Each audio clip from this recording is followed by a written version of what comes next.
ज्ञान को समझ पाते हैं। तो आज वो शुभ दिन आया है जो आपको ये ज्ञान सुनने को मिलेगा। लेकिन सत्संग शुरू करने से पहले उस परमपिता परमात्मा को, उस बंदी छोड़ को, उस कुल के मालिक को हमने याद करना है और जयकारा लगाना है। बोलिए परमपिता परमात्मा की, सदगुरु बंदी छोड़ कबीर साहिब की, सभी संतों की, सभी भक्तों की, सत्संग कराने वालों की, इनके माता पिता की, इनके बाल गोपाल की, सकल हंस को बंदगी साहेब बंदगी सतनाम। तो आज वो शुभ दिन आया है करौली में, जो इस मूल ज्ञान का प्रचार आपके बीच में हो रहा है। क्योंकि साहिब कहते हैं बहुत बड़े भाग होते हैं उन जीवों के जो पूरे जीवन काल में भी एक बार भी इस सत्संग को सुन पाए। पूरी पूरी उम्रें निकल जाती हैं, दशक निकल जाते हैं, सैकड़ों वर्ष निकल जाते हैं, पूरा युग निकल जाता है, लेकिन ये ज्ञान किसी को सुनने को नहीं मिलता। ये ऐसा दिव्य ज्ञान है, ऐसा गुप्त ज्ञान है। लेकिन आज करौली वासियों के भाग जागे हैं जो इस मूल ज्ञान को इस धरातल पे पेश किया जा रहा है।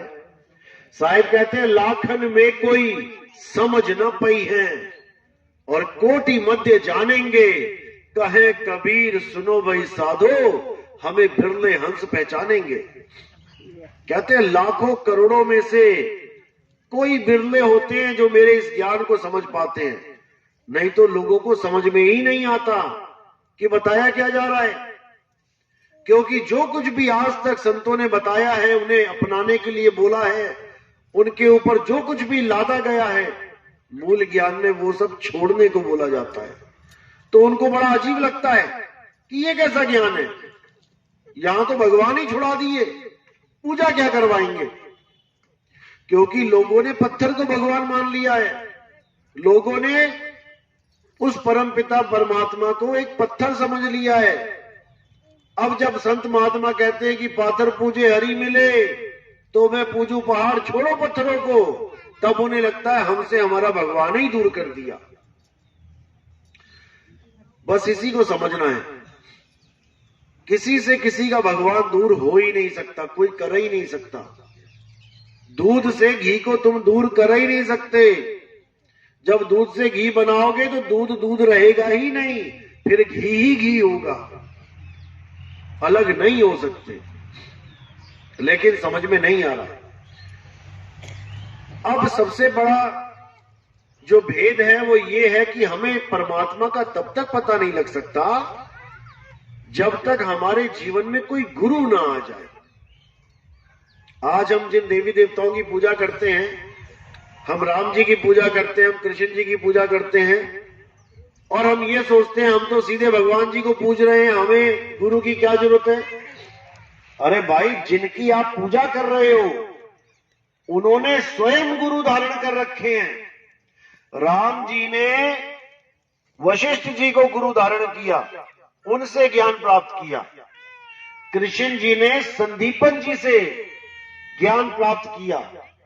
जब वो भगवान होके गुरु के अधीन है, तो हमें गुरु की जरूरत क्यों नहीं पड़ रही है। हमें भी गुरु की जरूरत पड़ती है। और साहिब ने तो यहां तक महिमा गा दी गुरु की कि गुरु मेरे सभी बड़े अपनी अपनी ठौर। जिसको जैसा भी गुरु मिला है, धन भाग है उन जीवों के जिन्होंने गुरु धारण किया।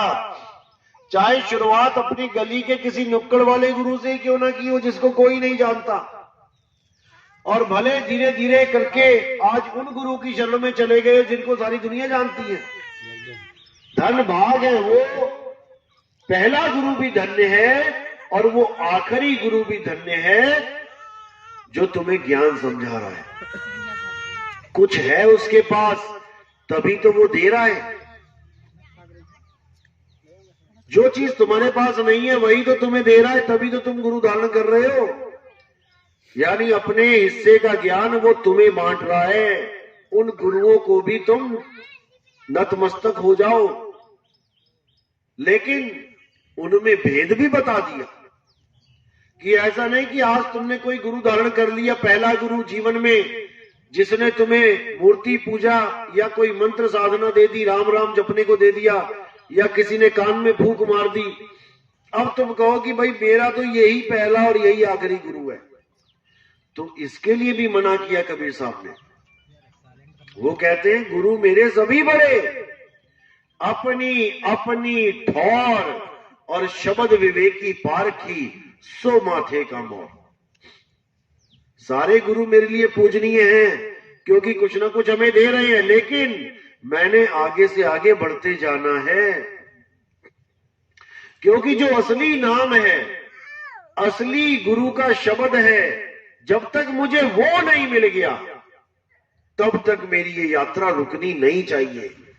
अगर मेरी यात्रा पहले गुरु पे ही अटक गई कि गुरु बदलना तो पाप होता है, मैं नहीं बदलूंगा, तो समझ जाना कि तुम ज्ञान से नहीं एक चमड़ी से प्यार कर बैठे हो, एक चमड़ी को गुरु मान बैठे हो, शरीर को गुरु मान बैठे हो।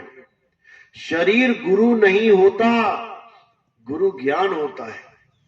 एबीसी में ही गुरु चले गए इस दुनिया से, आज भी वो ज्ञान बच्चों को दिया जा रहा है। तो ज्ञान कौन है? गुरु शरीर है। ज्ञान ज्ञान है, गुरु ज्ञान है। शरीर कोई भी होए जो तुम्हें ज्ञान दे रहा है, आएगा जाएगा आएगा जाएगा, लेकिन ज्ञान अटल है। कोई भी गुरु आके ना तो 25 शब्द बना पाया अक्षर और ना ही 27 बना पाया। अंग्रेजी के 26 के 26 हैं। तो इसी को समझना है। हम अटक जाते हैं देह में। हम किसी भी गुरु के पास जाते हैं, हम क्या सुन के जाते हैं? हम उसका ज्ञान सुन के जाते हैं। हम मैच करके जाते हैं, वेदों में पुराणों में क्या लिखा है और गुरु जी क्या बता रहे हैं, बिल्कुल सही है, हमें उस गुरु को धारण करना चाहिए। पहुंच गए गुरु के पास, नाम ले लिया, लेकिन जब उससे आगे का ज्ञान मिला तब हम अटक जाते हैं। नहीं नहीं नहीं, मैं गुरु नहीं त्यागूंगा। अब गुरु देह कैसे हो गई? पिछला गुरु छोड़ के, पिछले देवी देवता छोड़ के आप जब आगे बढ़े तब आपने एक बार भी नहीं सोचा कि मैं पिछले गुरु को छोड़ रहा हूं, मुझे पाप लगेगा, मैं गुरुद्रोही हो जाऊंगा, तब तो कभी ना सोचा।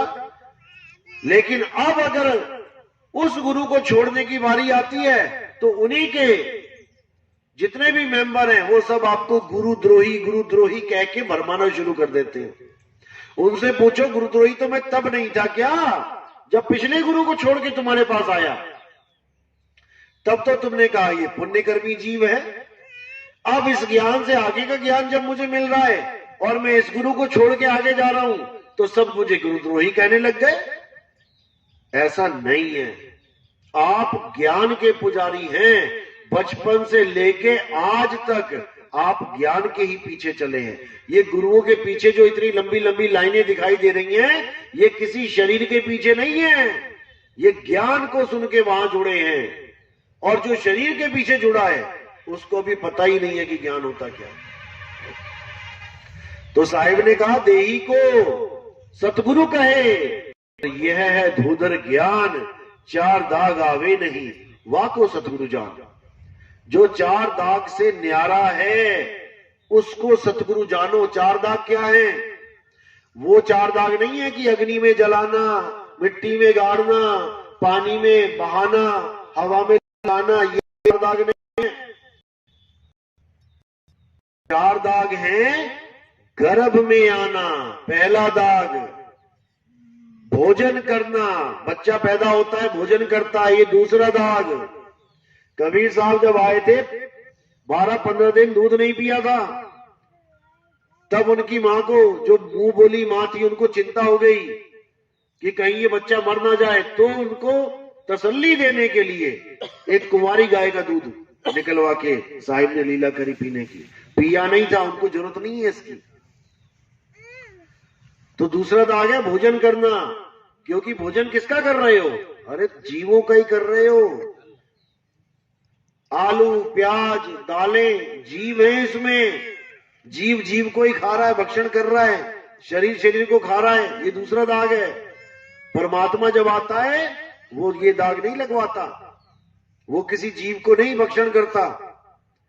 तो पहला दाग गर्भ में आना, दूसरा दाग भोजन करना, तीसरा दाग काम वासना में लिप्त हो जाना, भोग विलास करना, और चौथा दाग मृत्यु प्राप्त हो जाना, लाश छोड़ के जाना। ये चारों दाग से न्यारे केवल एक ही गुरु हैं, और वो बंदी छोड़ कबीर साहब हैं। चार दाग से सतगुरु न्यारे अजरो अमर शरीर, और कोई गाड़ा कोई अग्नि जरावे, ढूंढ न पायो शरीर, जपो रे मन केवल नाम कबीर। अब कोई ऐसा गुरु आ जाए जो बिना गर्भ के आया है, कोई ऐसा गुरु हो जो कहे कि मैं लाश छोड़ के नहीं जाऊंगा, देख लेते हैं। ऐसा कोई गुरु नहीं है, केवल एक ही गुरु है, वो बंदी छोड़ कबीर है। लेकिन वो कभी भनक भी नहीं लगने देते किसी को कि मैं परमात्मा हूं। वो तो ऐसे दास बन के बैठ जाते जैसे मुझसे भूला कोई है ही नहीं, और अपनी मशीन चलाते रहते हैं कपड़ा बुनने की, खड्डी। तो इसी लीला को करते हुए कबीर साहब ने गुरु की महिमा भी गाई और गुरुओं को लताड़ा भी।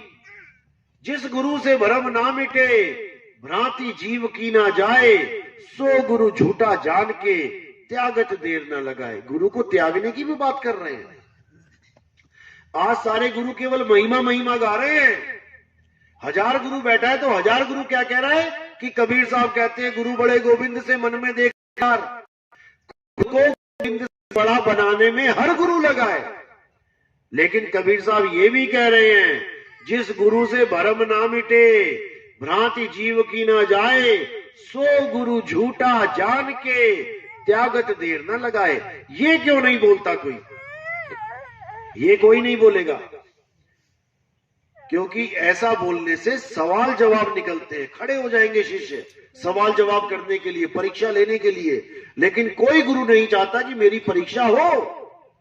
इसलिए ना तो कभी वो किसी को अपना फोन नंबर देता है कि कोई सवाल मुझसे पूछ लिया और मुझे जवाब ना आया और रिकॉर्डिंग वायरल हो गई तो लोग कहेंगे लो गुरु जी को ही नहीं पता। कोई गुरु आज तक किसी को नंबर नहीं दिया होगा। एक भी गुरु बता दो जिसने कभी नंबर दिया हो। जितने भी ये बड़े बड़े गुरु बैठे हैं, एक भी नंबर नहीं देता, एक भी सवाल जवाब सेशन नहीं चलवाता लाइव। सब रिकॉर्डिंग चलवाते हैं, जिसमें फंस जाते हैं वो रिकॉर्डिंग कट करवा देते हैं। आश्रमों के अंदर मोबाइल ले जाना अलाउड नहीं है। इन लोगों के यहां क्यों नहीं है? क्योंकि इनकी सारी बातें बाहर ना निकल आए। ऐसे डरे हुए हैं ये लोग, बाहर ही जमा करवा लेंगे सबके मोबाइल। और सतगुरु बने बैठे हैं, गोविंद से बड़े बने बैठे हैं।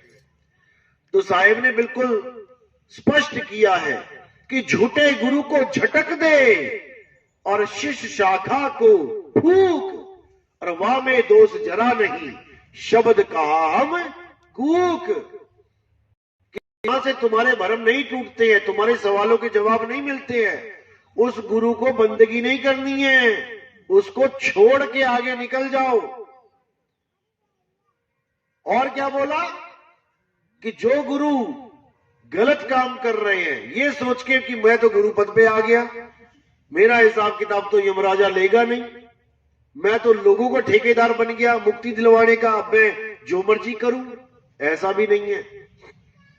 साहिब कहते हैं झूठा गुरु अजगर बना और 1,84 जाए, और सारी संगत चीटी बनी तोड़ तोड़ के खाए।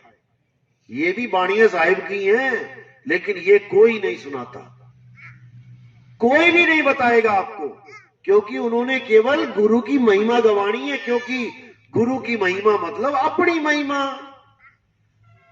महिमा गवाना चाहते हैं सारे। सब कबीर बनना चाहते हैं, सब परमात्मा बनना चाहते हैं। ग्रंथ देखो, डायरेक्ट इनडायरेक्ट कहीं ना कहीं लिखा जरूर होगा कि जो गुरु जी गद्दी पे बैठे हैं यही परमात्मा हैं। किसी भी ग्रंथ को उठा के देख लो, किसी भी गुरु के, कहीं ना कहीं खुद को परमात्मा सिद्ध किया जा रहा है। लेकिन साहिब क्या कह रहे हैं? साहिब कह रहे हैं कबीरा स्वामी कोई नहीं, और स्वामी सिरजनहार, और स्वामी बन के जो फिरे तो घड़ी पड़ेगी मार। आज जितने भी स्वामी बन के घूम रहे थे, कि हम कबीर का अवतार हैं, हम कृष्ण जी का अवतार हैं, हम राम जी का अवतार हैं, ये सब जेलों में बैठे हैं। घड़ी मार पड़ रही है इनको, 50-50 वकील कर लिए, जमानत नहीं मिल रही इन लोगों को, क्योंकि स्वामी कोई नहीं है, स्वामी सृजनहार है। और वो स्वामी कहां बैठा है? उस स्वामी के रहने का स्थान समझ लो कहां है। वो स्वामी हमारी आत्मा में विराजमान है।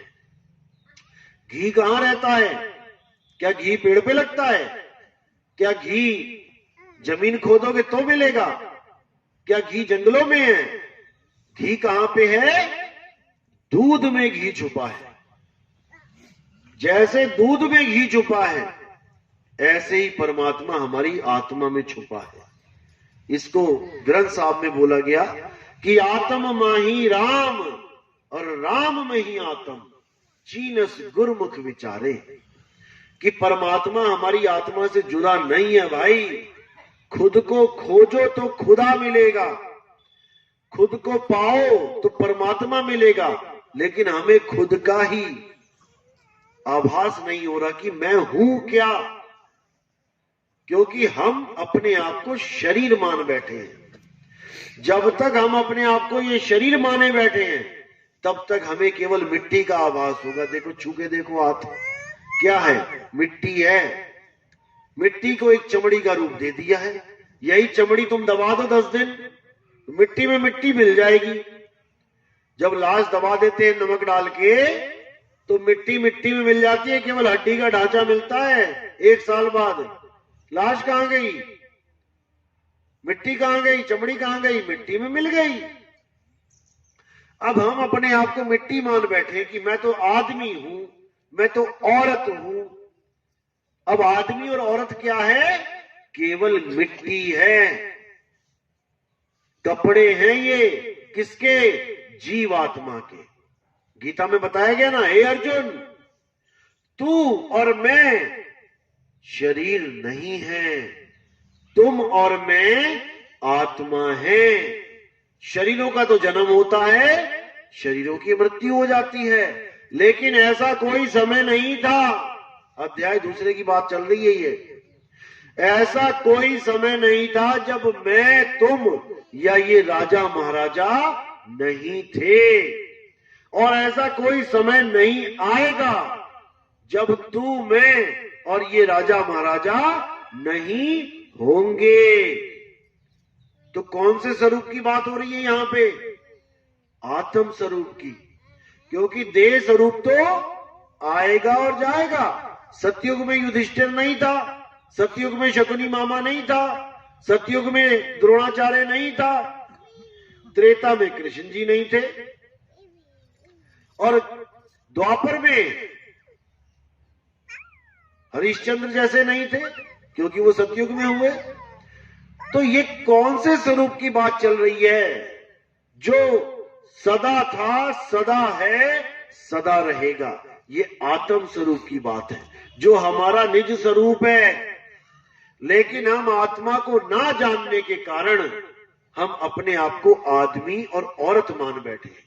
अभी कहूंगा भाई आदमी लोग हाथ खड़ा करो तो सारे आदमी हाथ खड़ा करेंगे, और कहूंगा औरतें हाथ खड़ा करो तो सारी औरतें हाथ खड़ा करेंगी, क्योंकि हमने अपने आपस में भेद प्रकट कर दिया है कि मैं आदमी हूं, ये औरत है।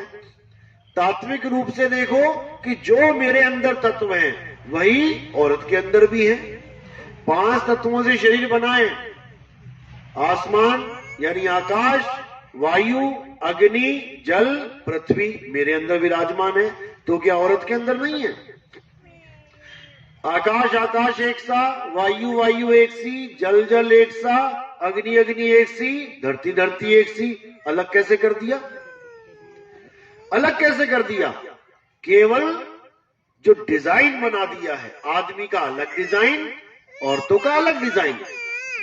जैसे कपड़े लेने जाते हैं हम लोग, आदमी की जीन्स की डिजाइन अलग, लड़कियों की जीन्स का डिजाइन अलग, आदमियों की जैकेट अलग, औरतों की जैकेट अलग, आदमी का चश्मा अलग, औरतों का चश्मा अलग, जेंट्स का पर्स अलग, लेडीज का पर्स अलग। कपड़ा वही, सामान वही, लेकिन डिजाइन अलग कर दिया। केवल डिजाइन की वजह से हम अपने आप को आदमी और उनको औरत समझ रहे हैं। अब ये कपड़े कहां मिलते हैं? पहनने वाले कपड़े मिलते हैं दुकान में, जाओ मार्केट में। और ये चमड़ी वाला कपड़ा कहां मिलता है अलग अलग? ये कौन सी दुकान में मिलता है? आदमी और औरत रूपी चमड़ा शरीर कहां मिलता है?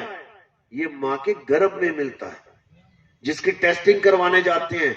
देखना डॉक्टर साहब लड़का हो गया कि लड़की। अब उस मशीन ने क्या चेक किया?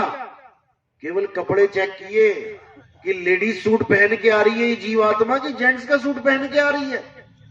कोट पैंट पहन के आ गया ये जीवात्मा तो लड़का है, और सलवार कुर्ता पहन के आ गई तो ये लड़की है। जबकि इन दोनों शरीरों को धारण करने वाला जो जीव है वो ना आदमी है ना औरत है, वो जीवात्मा है, अविनाशी है, ईश्वर अंश, जीव अविनाशी। लेकिन ये अविनाशी अपने आप को समझ ही नहीं पा रहा है। ये अपने आप को आदमी औरत मान के बैठा है, और खुद को तो माना अपने भगवान को भी आदमी औरत बना डाला, विष्णु जी को आदमी बना डाला। आदमी क्या है? आदमी एक चोला है, मनुष्य चोला। चोला क्या होता है? चोला किसे कहते हैं? कपड़ों को कहते हैं। बाबा जी का चोला देखो कैसा पहना है, काला वाला। तो चोले कपड़े हैं। विष्णु जी आदमी का चोला धारण करके बैठे हैं, ना कि वो आदमी हैं। आदमी का तो चोला है। विष्णु जी ही मछली का चोला धारण करके आए थे सतयुग में। पहला अवतार कौन सा था? मत्स्य अवतार। मछली का चोला धारण किया। तब तो हमने नहीं कहा कि विष्णु जी मछली हैं, तब तो हमने उसको मछली मान के रिजेक्ट मार दिया कि नहीं, मछली नहीं है, विष्णु जी तो आदमी है। मछली का चोला छोड़ के फिर कछुए का चोला पकड़ा उन्होंने। कछुए का चोला पहना, तब भी हमने ना सोचा कि विष्णु जी शायद कछुआ है। नहीं, हम नहीं मान सकते। कछुए का छोड़ के जंगली सुअर का चोला पकड़ा, तब भी हमने नहीं माना कि नहीं, विष्णु जी जंगली सुअर नहीं हो सकते। उसके बाद नरसिंह अवतार का आधा आदमी आधा जानवर, वो भी हमने नहीं माना कि ये विष्णु जी का असली चोला है। उसको भी हम केवल एक अवतार मानते रहे कि कुछ समय के लिए ये चोला धारण किया है। लेकिन जो परमानेंट चोला बना दिया हमने, वो आदमी का बना दिया कि विष्णु जी का नाम लेते ही आदमी का रूप सामने आ जाए तो हम समझते हैं हाँ यही विष्णु जी है। अरे भाई, ये भी चोला है, ये भी कपड़े हैं। ये कपड़े पहने किसने हैं उसको जानना है। केवल आदमी नहीं है विष्णु जी। जब देवताओं ने समुद्र मंथन किया और उसमें से अमृत को निकाला गया, और जब राक्षस ने अमृत पीना चाहा तो कौन सा अवतार लिया? वहां पे क्या बन के दिखाया? स्त्री बन गए। एक औरत का रूप लेके उन्होंने सुदर्शन चक्र से गला काट दिया। तो कोई ना बोले कि विष्णु जी औरत हैं। जब शिव जी शंकर जी के पीछे भस्मासुर भागा भस्म करने के लिए, तो कौन सा अवतार लिया? तब भी मोहिनी रूप लिया, औरत का रूप लिया। तब भी कोई ना बोलता कि विष्णु जी औरत हैं। विष्णु जी को आदमी बना रखा है और लक्ष्मी जी को औरत बना रखा है। जबकि ना विष्णु जी औरत आदमी है, ना लक्ष्मी औरत आदमी है। ये तो केवल चोले हैं, कपड़े पहन रखे हैं इन्होंने। इसी प्रकार ना राम जी आदमी औरत हैं, ना सीता आदमी औरत हैं। दोनों जीव आत्मा हैं। जब तक हमें ये ज्ञान समझ में नहीं आया कि हम एक आत्मा हैं, तब तक आत्म ज्ञान की एबीसीडी भी किसी को नहीं पता लग सकती।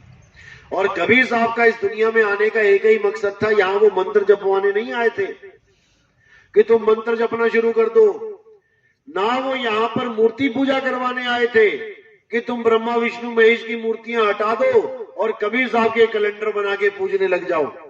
ये भी काम नहीं करवाया कबीर साहब ने कभी। कबीर साहब यहां पे तुम्हें तुम्हारा स्वरूप बताने आए थे कि तुम हो क्या, तुम एक आत्मा हो, यही ज्ञान वो देने आए थे। और आत्मा का ज्ञान देने का मतलब होता है आत्म ज्ञान। इसलिए साहिब ने बोला कि आत्म ज्ञान बिना नर भटके, कभी कावा कभी काशी। उन्होंने ये नहीं बोला कि मंत्र ज्ञान बिना नर भटके या तीर्थ ज्ञान बिना नर भटके, ये काम नहीं था कबीर साहब का। वो तो तंत्र मंत्र के खिलाफ थे। अरे तंत्र मंत्र सब झूठ है, इनमें ना उलझे कोई, और सार शब्द जाने बिना कागा हंस ना होए। सार शब्द जाने बिना कागा हंस ना होए, ये स्वरूप ज्ञान है। क्योंकि कागा को हंसा बनाना है, यानी स्वरूप को बदलना है। कैसे बदलेंगे? अभी ये जीव रूप में कागा बना बैठा है, दुनिया भर के विकार लेके बैठा है, कौवा बना बैठा है। और जब ये बंदगी करके जीव से पीव अवस्था में आएगा, तब ये हंस बन जाएगा। इसी को साहिब ने बोला कि कोटि तो ब्रह्मा भय और कोटि भय ईश, साहिब तेरी बंदगी से जीव होए जगदीश।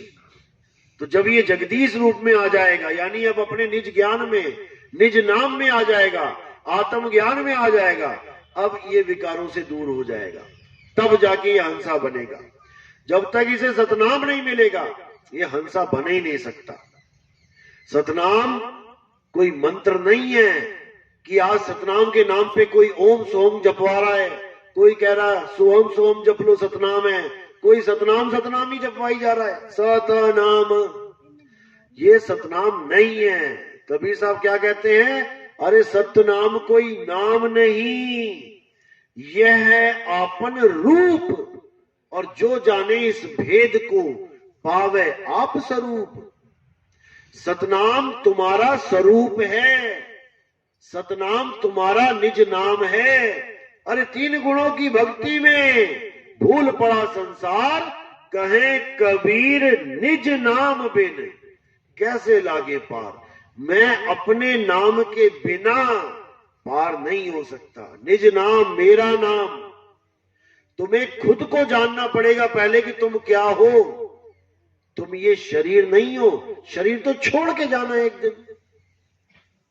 किसी की मां मर गई, लाश पड़ी हुई है, फिर भी वो कह रही है मां मुझे छोड़ के चली गई। चली कहां गई? ये पड़ी तो है मां। इसी को आज तक मामा मामा कर रहे थे, मेरी मां की आंखें, मेरी मां के कान, मेरी मां के बाल। ये लाश पड़ी है, अब कह रहे मां मुझे छोड़ के चली गई। तो जो गया, क्या उसको देखा कि वो कौन था? जो चला गया उसके स्वरूप को जानते हो वो क्या था? कोई नहीं जानता। उसी को समझना है कि कौन थी इस शरीर में जो मेरी हर बात का जवाब दे रही थी। कौन था इस शरीर में जो मेरी हर बात को सुन रहा था, समझ रहा था, मुझे सलाह दे रहा था। मैं सोच रहा था ये शरीर बोल रहा है, शरीर तो ये पड़ा है, तो बोलनहार तो कोई और था जो चला गया। इसी को साहिब ने बोला, अरे चाम के महल में बोलता राम है, तू राम और चाम को चीन भाई। इस चाम में ही राम बोलता है, लेकिन वो राम कैसा है, कैसे मिलेगा, ये जानने के लिए हमें भेदी सतगुरु की आवश्यकता पड़ती है। जपी तपी सन्यासी की नहीं।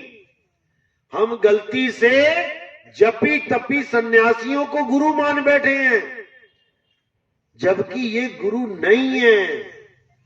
जपी क्या करेगा? खुद भी नाम जपता है, तुम्हें भी जपवा देगा। तो साहिब कह रहे हैं नाम है जप में सारा ज्ञान फेल। तपी क्या करेगा? खुद भी एक टांग पे खड़ा है, तुम्हें भी एक टांग पे खड़ा करवा देगा। जाओ बेटा शरीर को कष्ट दो, तब परमात्मा मिलेगा। और गीता क्या कहती है कि जो व्रत तक करते हैं, व्रत को खंडन कर रखा है, वो भी राक्षस जूनी के लोग हैं जो गलती से इंसान चूल्हे में आ गए। व्रत का भी खंडन कर रखा है गीता में कि जो अपने शरीर को कष्ट देते हैं वो परमात्मा के प्यारे नहीं हो सकते। तो यहां तक बोल दिया। तो जपी तपी और सन्यासी, इन तीनों को गुरु मानने वाले जितने भी शिष्य हैं, ये कभी परमात्मा को प्राप्त नहीं कर सकते। हाँ, ये जरूर बन जाएंगे जपी तपी सन्यासी। कोई हाथ में माला लेके घूम रहा है, 108 मंत्र पूरे कर लूं, इतनी माला फेर लूं, और साहिब क्या कह रहे हैं, अरे माला तो कर में फिरे और जीव फिरे मुख माही और मनवा दसहु दिसी फिरे, ये तो सिमरन नहीं। तो कहां चली गई तुम्हारी माला? अभी जो कबीर साहब ने मना किया, इन नकली कबीर पंथियों ने वही चीज पकड़ा दी। साहिब कह रहे हैं, मोको कहां ढूंढे रे बंदे, मैं तो तेरे पास में। और ये नकली कबीर पंथी कहते हैं कि वो सतलोक में बैठा है, 16 संख योजन दूर बैठा है, और साहिब चीख चीख के कह रहे हैं, मैं तो तेरे पास में हूं। अब इनसे पूछो भैया पास कौन सी जगह है, तो कभी ना बता पाएंगे ये लोग, क्योंकि इनको पास का पता ही नहीं है कि पास होता क्या है। कितनी पास है परमात्मा? अरे ज्यों तिलमाही तेल है और ज्यों चकमक में आग, तेरा साईं तुझ में है, जाग सके तो जाग। अब बताओ कौन से सतलोक में कुर्सी लगा के बैठा है वो?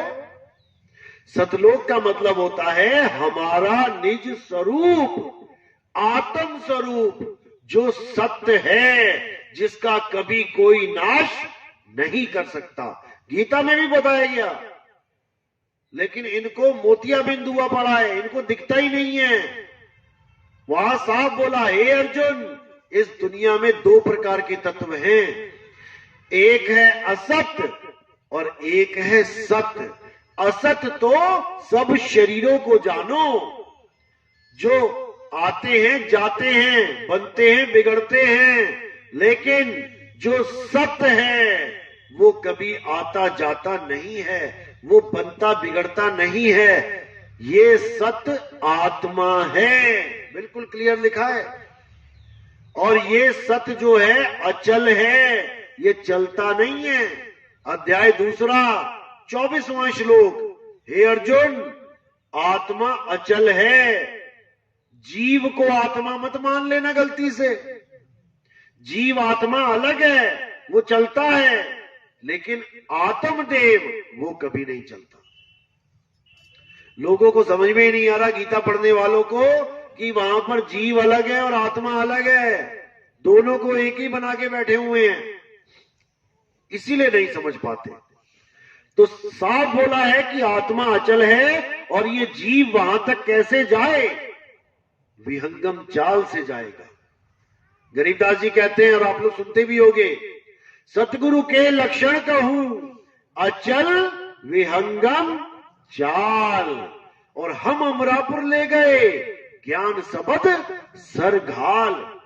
कि जब मुझे गुरु मिला, सतगुरु मिला, तो उसके लक्षण बताता हूं मैं तुम्हें क्या होते हैं।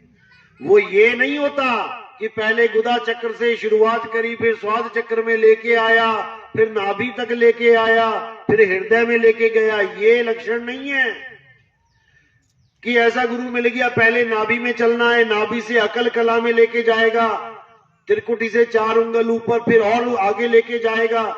ये वो नहीं है, ये सब भरमजाल वाले हैं, क्योंकि वहां पर केवल और केवल विहंगम चाल से जाया जा सकता है।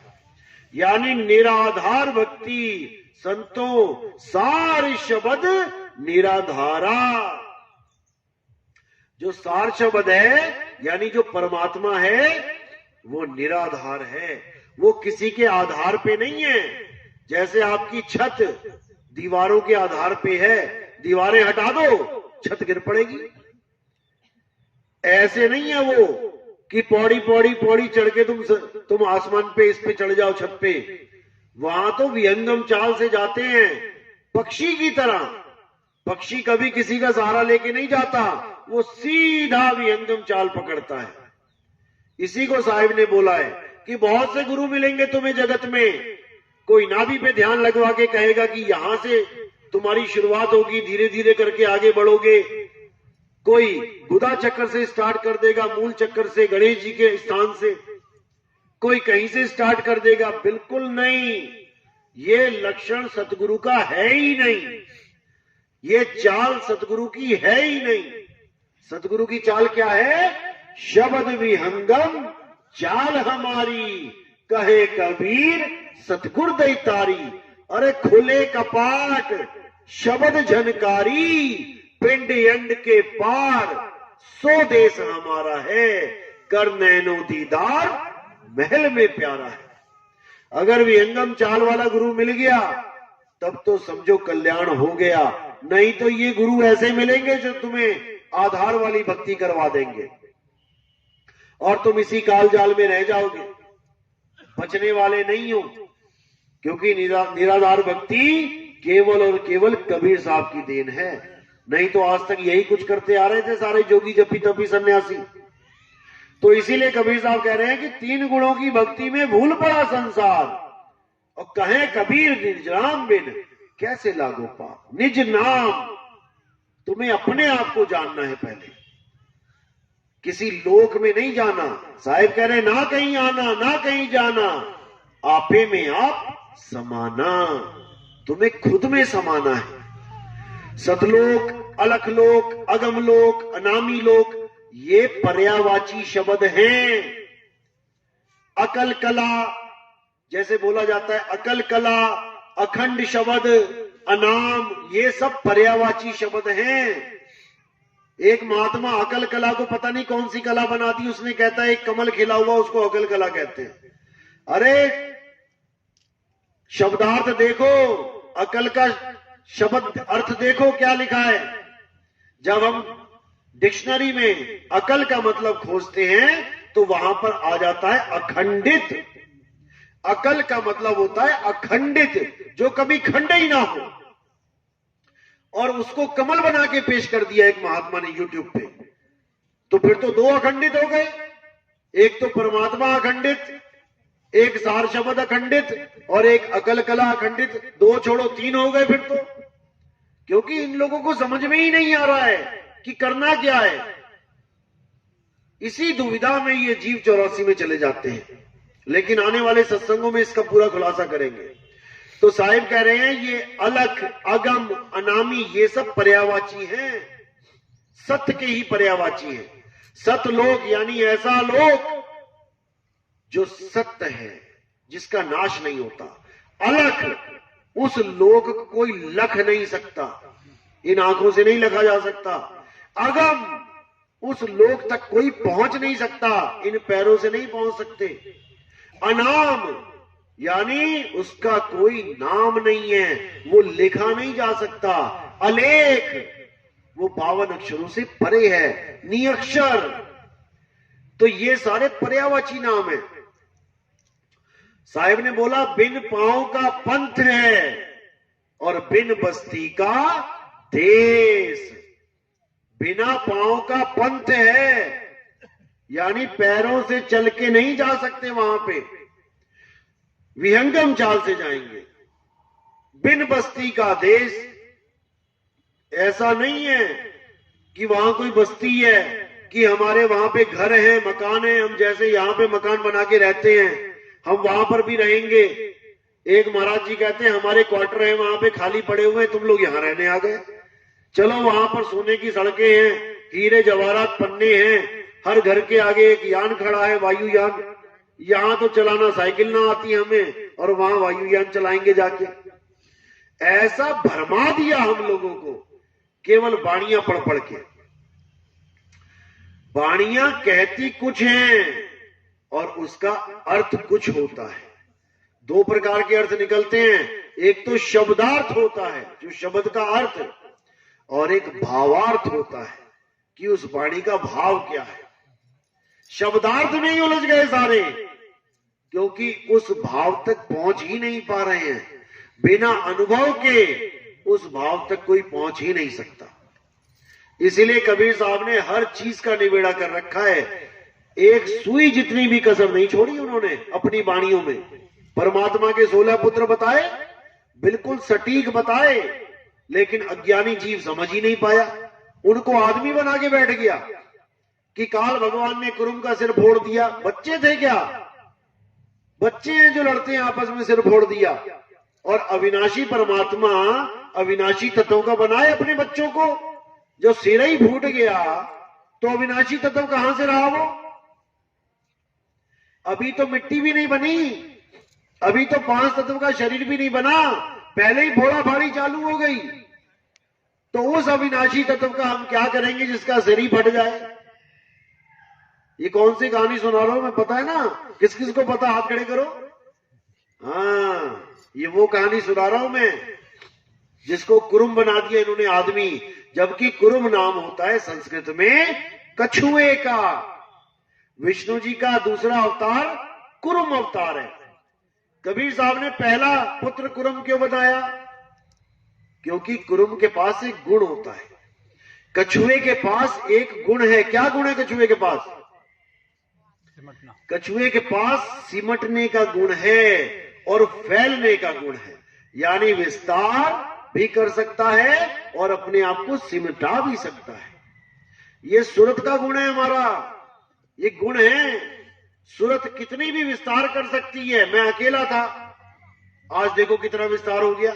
कोई बच्चा पैदा हुआ, अकेला था, धीरे धीरे बड़ा हुआ, शादी हो गई, 1 से 2 हो गए, 2 से कहीं मुसलमान है तो 12 बच्चे कर दिए, हिंदू है तो 2 बच्चे कर लिए, विस्तार हो गया। उन 2 बच्चों से और 10 बच्चे हो गए, 10 के और 10, पूरा गांव बस गया। ये विस्तार है, ये सूरत का विस्तार है। चाहे तो वो एक झोपड़ी में खुश रहे, चाहे तो हर शहर में एक बंगला बना दे। आपका घर अपने शहर में होगा, लेकिन इन बाबों का घर हर शहर में है, हर शहर में सत्संग घर बना रखा है। ये विस्तार है। जितना मर्जी विस्तार करो, जितना मर्जी सिकुड़ जाओ। तो पहला गुण परमात्मा ने कौन सा है? पहला पुत्र कुरुम। कुरुम के बाद ही सारे हैं। और देखो गुण है ये कोई पुत्र नहीं है। कुरुम के बाद ज्ञान है, उसके बाद अचिंत्य है, यानी ये अचिंत्य, ये चिंता मुक्त है, इसको मरने का डर नहीं है। दया है, शील है, संतोष है, ये सारे गुण हैं परमात्मा के। 16 पुत्र नहीं है, ये गुण हैं आत्मा के। और सूरत के द्वारा विस्तार करती है, सूरत के द्वारा इसको संकुचित करती है। तो ये सारे कोड लगे हुए हैं। ये भावों को पकड़ना है, शब्दों को नहीं पकड़ना है। शब्दार्थ अलग है, भावार्थ अलग है। इसी प्रकार कबीर साहब की पूरी वाणी भावार्थों से भरी पड़ी है। और जो उसको शब्दार्थ करके गाएगा, साहिब क्या कहते हैं? मेरी गाई गाएगा, 3 लोक में धक्के खाएगा, और मेरी वाणी बूझेगा, सतलोक को सूझेगा। जो मेरी वाणी को बूझेगा, यानी साहिब ने ऐसा बोला तो क्यों बोला, वो असली चीज को सूझेगा। तो साहिब क्या कह रहे हैं? सतनाम के बारे में बताते हैं कि जो सतनाम है इसको समझ लो। सारा खेल सतनाम का है। सतनाम के पर्यायवाची नाम क्या है? सार नाम, सार शब्द, अकह नाम, अडोल नाम, अचिंत नाम, निज नाम, ये सारे सतनाम के पर्यायवाची हैं। ऐसा नहीं है कि आज तुम्हें सतनाम मिलेगा, फिर सार नाम मिलेगा, फिर सार शब्द मिलेगा, फिर अकह नाम मिलेगा, फिर अबोल नाम मिलेगा, फिर नी अक्षर नाम मिलेगा। फिर तो इसी खिचड़ी में पक जाओगे तुम लोग। एक ही परमात्मा के सारे नाम हैं। तो कबीर सागर खोलो और पहली लाइन पढ़ो। बिल्कुल निबेड़ा कर दिया साहिब ने पहली लाइन में। क्या बोला?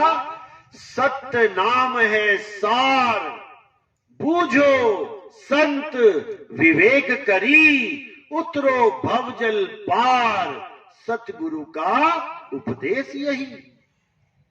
कि सतनाम है सार, सतनाम ही सार है। क्या है सार? 2 ही प्रकार के तत्व हैं, एक सार एक असार। तो साहिब कह रहे हैं सतगुरु ऐसा चाहिए जैसा सूप सुहाए, और सार सार तो गही रहे, थोथा दे उड़ाए। 2 ही तत्व हैं यहां पे, एक सार एक असार। असार में ये सारे संसार के नाशवान तत्व आ जाते हैं, और सार में क्या आता है? आत्मदेव। आत्मा ही सार है, उसी आत्मा को जानना है। तो सत्य नाम है सार, कह रहे सतनाम आत्मा है। बूझो संत विवेक करी, विवेक लगाओ और बूझो कि क्या है अविनाशी, पूरे संसार में अविनाशी है क्या। जब बूझ लोगे तो समझ में आ जाएगा कि आत्मा ही अविनाशी है, वही सार है। सत्य नाम है सार, बूझो संत विवेक करी, उतरो भवजल पार। केवल आत्मा को बूझने से ही भवजल पार उतर जाओगे। भवजल क्या है? ये काया ही भवजल है, ये है भवजल। भवजल में उल्टा लटकते हैं ना, तो ये तत्व में उल्टा लटकता है। भवजल में गोते खाने का मतलब यही होता है, पैर ऊपर सिर नीचे, यही है भवजल। साधु सिद्ध त्रिदेव आदि सब इन 5 नाम में अटके, मुद्रा साध रहे घट भीतर, फिर औने मुंह लटके, यही है भवजल।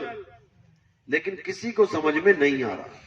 भवजल से पार तब होंगे जब काया से न्यारा नाम मिल जाएगा, जब देह से न्यारा ज्ञान मिल जाएगा। देही ज्ञान सब जगत बखाने, विदेही ज्ञान कोई बिरला जाने। क्या है विदेह?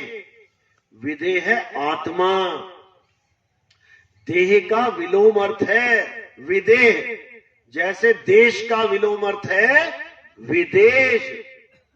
लेकिन अज्ञानी जीवों ने विदेह का अर्थ क्या कर दिया?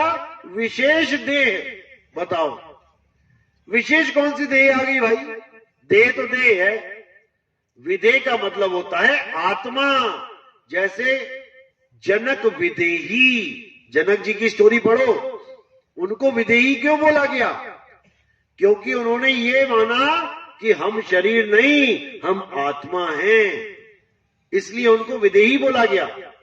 और इसी प्रकार इस देही से जुड़े सारे नाम, इस देही से उत्पन्न सारे नाम देही नाम कहलाते हैं, देही शब्द कहलाते हैं। लेकिन आत्मा रूपी जो शब्द है वो विदेह कहलाता है। जिसको साहिब ने कहा शब्द शब्द सब कोई कहे। हर गुरु आज कह रहा है हमसे शब्द ले लो, हमसे शब्द ले लो। और दे क्या रहे हैं? ये काया से पैदा होने वाले शब्द, इस मुंह से निकलने वाले शब्द। अगर किसी गुरु की जुबान काट दी जाए तो उसका सारा धंधा चौपट हो जाएगा। ना बेचारा कुछ बोल पाएगा, शब्द दे पाएगा, ना चेला ले पाएगा। अब गूंगा तुम्हें शब्द क्या देगा? आ करेगा, क्या जानोगे क्या बोल दिया उसने? ये जितने गुरु तुम्हें शब्द दे रहे हैं इस जीव की वजह से। तो साहिब क्या कह रहे हैं? अरे 52 अक्षर जीव आधारा, आदि अक्षर जीव ब्यासे न्यारा, वाही को सत सिमरण कहिए, सिमर सिमर नर उतरो पारा। कर दिया निबेड़ा कि 52 अक्षरों को जोड़ जोड़ के जो शब्द देते हैं वो जीव का खेल है। जीव के अलावा बताओ तुम्हारे पास कौन सा शब्द है? तो साहिब कह रहे हैं होठ कंठ लागे नहीं, जीवा नहीं उच्चार, और गुप्त वस्तु जो लखे सो निज हंस हमार। एक बहरा भी तुम्हें भूली हुई वस्तु की तरफ इशारा कर सकता है।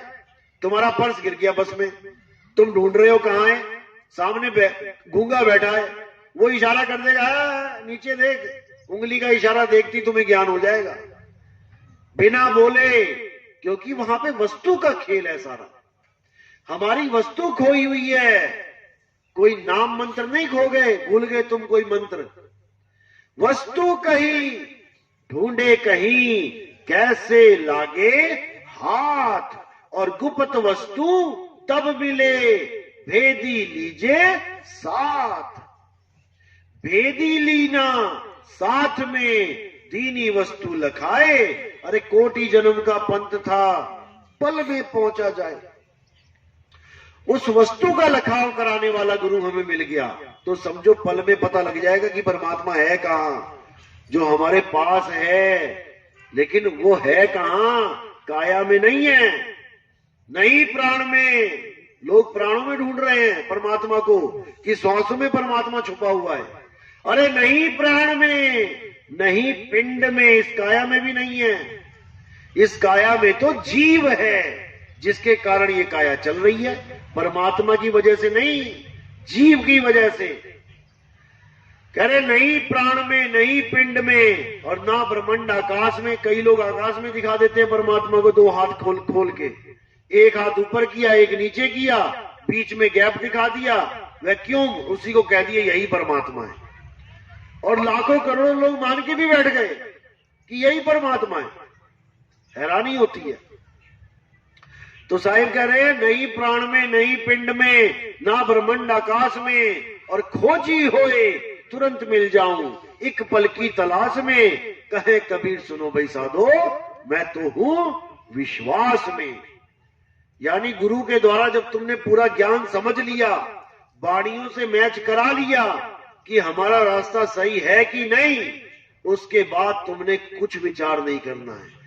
रास्ता सही है, मंजिल मिलेगी, आज नहीं तो कल मिलेगी, बस तुम लगातार चलते चले जाओ। 50 लीटर दूध उबालना हो, आज गैस जलाई तुमने, तो क्या 2 मिनट में उबल जाएगा? कितनी देर तुम्हें बैठना पड़ेगा, बैठे बैठे बोर भी हो जाओगी, कहूं झपकी भी लग जाए, सो ही जाओ दूध गर्म करती करती। लेकिन वो गर्म हो रहा है, तुम्हें उबलता हुआ नहीं दिखाई देगा, वो हो रहा है। और जब वो उबाला आएगा तो एकदम ही आएगा। देखा होगा आपने, कितनी देर बैठे रहो दूध उबालने हुए, तब नहीं उबलेगा। अब जरा सी घंटी आई मोबाइल की, जैसी लेने गए इतने में सारा काम हो गया। ये इतनी देर बैठी नहीं, तब तो उबला नहीं, और 2 मिनट में उबल गया। ऐसी परमात्मा की भक्ति है। लोहा गर्म हो रहा है। जो लोग ये सोचते हैं जी 2 साल हो गए नाम लिए, कुछ हो तो रहा नहीं है, अरे भैया हो रहा है, तुझे नहीं पता लग रहा, ये लोहा गर्म हो रहा है। और जब ये पूरा गर्म होगा तो एक ही घन पड़ेगा और आकार बदल जाएगा, एक ही घन पड़ेगा और अवस्था बदल जाएगी। लेकिन तुम कहो अरे कुछ नहीं हो रहा, छोड़ो इसको, कहीं और ढूंढो, तो ये लोहा कभी ना गर्म होने वाला। लोहे को लगातार आग में रखना पड़ता है। ऐसा नहीं कि थोड़ा सा यहां डाला फिर निकाल लिया, फिर दूसरी आग में डाला फिर निकाल लिया, ऐसे तो हो चुका लोहा गर्म। कुआं खोदते हो तो लगातार एक ही जगह खोदना पड़ता है। ऐसा नहीं 10 फुट खोदा, रहे यहां तो पानी है नहीं, चल 10 फुट और खोद लेता हूं, कहीं और खोदा, फिर वहां पानी नहीं मिलेगा, 10-10 फुट खोद के सारी दुनिया खोद दोगे तो वो पानी मिलने वाला नहीं है। लगातार खुदाई चले। मैं कहता हूं कब तक चले? आखिरी सांस तक चले। आखिरी सांस तक अगर खुदाई करने की हिम्मत है एक ही जगह पे, तब तो इस पंथ में आना, वरना ये जल्दबाजी वालों का काम नहीं है। क्योंकि जल्दबाजी का काम शैतान का, भूल जाना इस बात को। तो कह रहे राम नाम रटते रहो, कब तक?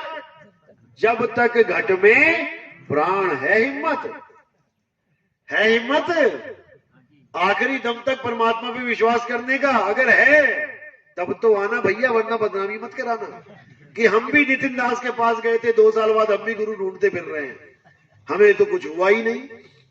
ऐसे बंदे नहीं चाहिए हमें। कह रहे राम नाम रटते रहो जब लग घट में प्राण, और कब हूं दीन दयाल के भनक पड़ेगी कान। क्या बहरा है क्या वो? क्या बहरा है जो आज नहीं सुन पा रहा है कल ही सुनेगा? वो भी परीक्षा लेता है भाई तुम्हारी, कि देखे तो सही कुछ विवेक बुद्धि है कि नहीं। जो रास्ता बड़े बड़े सिद्धों को नहीं मिला, तुम्हें मिला, अब देखे कदर है कि नहीं। कदर देखता है वो। बेकदरी में हीरा भी कहां समझ के चला जाता है। जब बच्चे के हाथ में हीरा दे दो, वो भी देखता है कि मैंने किसके हाथ में ये पंथ पकड़ा दिया है, देखूं बच्चा है कि बड़ा है, विवेकी है। जो बच्चा होता है वो डामाडोल हो जाता है, क्योंकि उसको विश्वास ही नहीं है परमात्मा पे। वो कह रहे खोजी होए तुरंत मिल जाओ एक पल की तलाश में। अगर एक पल में परमात्मा मिल जाए तो फिर ये लाइन बोलने की जरूरत क्या है कि कहे कबीर सुनो भाई साधो मैं तो विश्वास में। जब परमात्मा मिल ही गया तो मैं विश्वास करूं ना करूं, मतलब क्या उसका? एक पल की तलाश में तुम्हें भेद पता लगता है कि मेरा परमात्मा है कहां। और उसके बाद क्या करना होता है? अरे सूरत बसी संसार में, ता से पड़ गई दूर, सूरत बांध स्थिर करो, आठों पहर हुजूर। कब तक करनी है? आठों पहर तो करनी है। कब तक? आखिरी सांस तक। अगर तुम्हारे अंदर इतना हौसला है कि मैं आखिरी सांस तक पूरे विश्वास के साथ ये भक्ति करने के लिए तैयार हूं, तब तो भैया आना, वरना फालतू भीड़ मत बढ़ाना। साहिब कहते हैं द्वार धनी के पड़े रहो, धक्का धनी का खाओ। है हिम्मत धक्का खाने की? 1 साल धक्का खाया, 2 साल धक्का खाया, मन डगमगाया, 30 साल धक्का खाया, दरई छोड़ के भाग गया। ऐसा चेला नहीं चाहिए भाई। कहते द्वार धनी के पड़े रहो, धक्का धनी का खाओ, और कबहू धनी निवाजी हैं, जो दर छाड़ना जाओ। अगर ये सिरसाटे की भक्ति है, अगर इतना दम है तुम में कि मैंने तो अपना सिर काट के गुरु के दरवाजे पे रख दिया है, अब तारे चाहे डुबाए उसकी मर्जी है, तब तो आना। अदरवाइज आने की कोई जरूरत नहीं है। जहां लगे हो लगे रहो, जब मालिक दया करेंगे खुद ही विवेक बढ़ा देंगे। लेकिन जल्दबाजी में मत आना कि वहां कुछ नहीं मिला, यहाँ 2 साल में 3 साल में कुछ नहीं मिला। ये भक्ति नहीं है हमारे यहाँ। हमारे यहाँ ऐसी है कि धीरे धीरे रे मना, और धीरे सब कुछ होए, माली सींचे 100 घड़ा, ऋतु आए फल होए।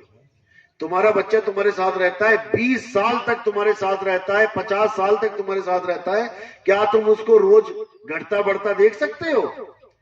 क्या तुम पहचान सकते हो कि सुबह कैसा था मेरा बच्चा और शाम को कैसा है? तुम्हें एक सा ही लगता है। इतने साल बीत जाते तुम्हें वैसा ही लगता है। तुम्हें पता भी नहीं लगता कि वो रोज बदल रहा है, हर पल उसका चेहरा बदल रहा है। ये कब समझ में आता है? जब कोई रिश्तेदार आता है 5 साल बाद, वो कहता है अरे भैया ये तो बहुत बड़ा हो गया। तुम कहोगे कहां, वैसा क्या वैसा ही है। तुम्हें वैसा का वैसा ही लग रहा है, क्योंकि तुम्हें नहीं समझ में आ रहा कि गति कितनी स्लो है। तो इसी स्लो गति में ये भक्ति होती है, ये सहज योग है। यहां पर खलबली वाला ज्ञान नहीं है कि आओ और 3 सेकंड में ले जाओ, ये वाला काम नहीं है भैया। क्योंकि यहां पर कुछ देना नहीं है। परमात्मा कोई ऐसी कोई चीज नहीं है कि उठा के तुम्हें पकड़ा दिया जाए। परमात्मा को पाना नहीं है, परमात्मा हो जाना है। होते होते समय लगता है। एक पेड़ बड़े पेड़ की आस नहीं लगाता, एक पौधा छोटा, वो छोटा पौधा बड़ा हो जाता है। ऐसे ही आपने जीव से पीव होना है, उसमें समय लगता है। बाकी मालिक की मौज है, कौन कितनी भक्ति करके आया है, पिछले संस्कार कैसे हैं। कईयों को तो सत्संग सुनते सुनते ही काम शुरू हो जाता है, कईयों को 1-1, 2-2 साल तक नहीं समझ में आता हो क्या रहा है। तो सबके भाग अलग हैं, सबकी अवस्था अलग है। इसलिए धीरे धीरे सहज होना सीखो। धीरे धीरे सहज होते जाओगे, काम अपने आप बनता जाएगा। तो उसने आना इस पंथ में जो सहज होना समझे, जो सहज होने के लिए तैयार है। सहज होने का मतलब है खलबली छोड़ दो। जब होगा तब ही होगा, ना तुम्हारे करने से होगा ना मेरे करने से होगा। जब मालिक की मौज होगी तभी होगा। तेरा पाना मीठा लागे, चाहे आज कर दे चाहे अंत समय में कर देना, भाई हम तो तेरे हैं। अगर ये अवस्था है तब तो नाम दीक्षा लो, वरना अभी वही करो जो आप कर रहे हो। कोई जल्दबाजी नहीं है किसी भी प्रकार की। ये तो सहज योग है। धीरे धीरे वाला काम यहां पर होगा, एकदम वाला काम यहां नहीं होगा। तो आज का सत्संग यही समाप्त करते हैं। कोई सवाल है किसी भगत का? क्योंकि जल्दी सवाल जवाब होता नहीं है गुरुओं के पास, लेकिन बहुत से लोग होते हैं जो शंका मन में होती है, वो शंका समाधान कर सकते हैं। किसी का कोई सवाल है वो हाथ खड़ा कर सकता है। हाँ जी बोलो। मेरा सवाल यह है गुरु जी, जैसे कोई अंधा गूंगा और बहरा है तो वो इस भेद को कैसे जान पाएगा? पहले ये समझ लो कि ना तो ये केवल बोल के बताने वाली चीज है जो बहरा ना समझ पाए, और ना ही ये कोई दिखाने वाली चीज है जो अंधा ना समझ पाए। ये ज्ञान है सैन बैन का। जो आपने कहा कि कोई आदमी अंधा बहरा गूंगा, पहली बात तो तीनों नहीं होते, नेचुरली तीनों नहीं होते, एक्सीडेंट से हो सकता है। किसी का एक्सीडेंट हो जाए, यानी जो बहरा था वो गूंगा तो 100% होगा। अगर कोई बच्चा बहरा है जिसके आपने चुटकी बजाई कान के आसपास और वो नहीं हिल रहा है, तो समझ जाओ वो बहरा है। वो यानी कोई रिएक्शन नहीं दे रहा है तो वो बहरा है। जो बहरा होगा वो 100% गूंगा होगा, भले उसकी जीभ भी सही है, गला भी सही है, सब कुछ सही है। क्यों गूंगा होगा? कारण क्या है? अक्षर ज्ञान नहीं समझ पाएगा वो। हम अपने बच्चों को अक्षर ज्ञान देते हैं, बेटा बोलो पापा मामी, वो भेद समझ रहा है कि पापा और मामी में भेद है। किसके द्वारा समझ रहा है? कान की इंद्री के द्वारा। लेकिन बहरा ये सुन ही नहीं पाएगा कि पापा बोला कि मामी बोला कि नानी बोला, इसलिए उसकी एक ही आवाज रहेगी आ। जितने गूंगे होते हैं सब ऐसे ही बोलते हैं। तो ये जो ज्ञान है ये वस्तु का ज्ञान है। फिर समझ लो, यहां पे नाम नहीं दे दूंगा मैं कि कैसे देते हैं। क्या बहरा मार्केट से कोई वस्तु नहीं लाता? क्या अंधा कोई वस्तु नहीं लाता? लाता है, सब कुछ लाता है। जब वस्तु का ज्ञान आ गया तो वो सब कुछ कर सकता है। जहां पे मंत्रों का ज्ञान आ गया, बहरा क्या सुनेगा? फेल हो गए मंत्र। जहां कोई दिखाने की बात आ गई कि गुरु के चेहरे को देखो ऐसा ही परमात्मा मिलेगा, तो जब वो देखा ही नहीं सकता तो फिर वहां कैसे देखेगा? फेल हो गया। इंद्रिय ज्ञान फेल हो जाएगा, लेकिन सैन ज्ञान फेल नहीं होगा। सैन होता है इशारा, और इशारा केवल एक तरह से नहीं दिया जाता। इशारा सामने वाले को देख के दिया जाता है कि कैसे दिया जाएगा। अंधों का इशारा कोई और है। अंधा क्या कहता है? जब कोई आएगा तो चुटकी बजा देना। अंधों का इशारा और है, बहरों का इशारा और है। बहरों के लिए न्यूज चलती है, टीवी में एक न्यूज देखी ना, वो ऐसे ऐसे ऐसे ऐसे, वो तुम लोग ना समझ पाओगे कि क्या बोल रहा है वो, और बहरा पूरी इस बात समझ रहा है। तो सबका ज्ञान अलग अलग तरह का होता है। जब कोई अंधा बहरा आता है तो उसको हम जो ज्ञान देते हैं अलग तरीके से देते हैं। एक आम आदमी को अलग तरीके से मिलेगा, अंधे बहरे को अलग तरीके से मिलेगा। मिलना वही है, सैन वही चलेगी। वो जब मिलता है तब समझ में आता है। चलो, और कोई सवाल? कोई भी मन में सवाल हो पूछ सकते हो। आपके एक सवाल से हजारों लाखों लोगों को